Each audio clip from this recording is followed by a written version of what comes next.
There's a quote I like which says, "There's no better way to gamble than with a packet of seeds." Unfortunately, somewhere in the middle of this experiment, we got unlucky. At the end of January, there was a really bad cold snap, and the temperatures by my window got so cold that nearly all the plants died. I was taking some time lapses before the experiment got cut short, and we were able to learn a little bit, so let's take a quick look at them. We can see here that the Sansai light did the best, and coming in second were the Urban Leaf and Sunblaster lights. I also want to take a minute to talk about what went wrong and what we can do to fix it. For starters, most plants do best in the range between 65 and 75 degrees Fahrenheit. The experiment here shows basil plants grown at different temperatures, and you can see that as things get colder, their metabolism slows down, which stunts their growth. Once it drops below 50, the plants start to get into real trouble, and this is what happened to us.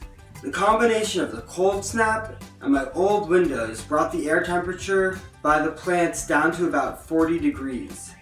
One interesting thing about plants is how they can handle low air temperatures as long as their roots are kept warm. The study here shows poinsettias grown in air temperatures down to 55 degrees Fahrenheit. But when their soil was heated, you can see that they grew about as well as the control under normal warm air temperatures. This heating of the roots is a great technique used by commercial hydroponic farms. For example, this outdoor rooftop farm in Brooklyn stays open until mid-December by heating their reservoirs.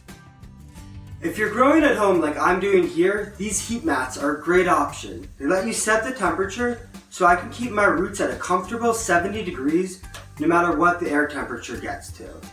If you think something like this might be helpful for your setup, I've dropped a link for my favorite one below.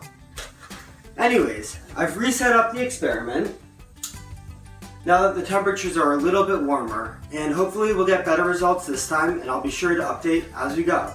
Thanks again, and happy gardening.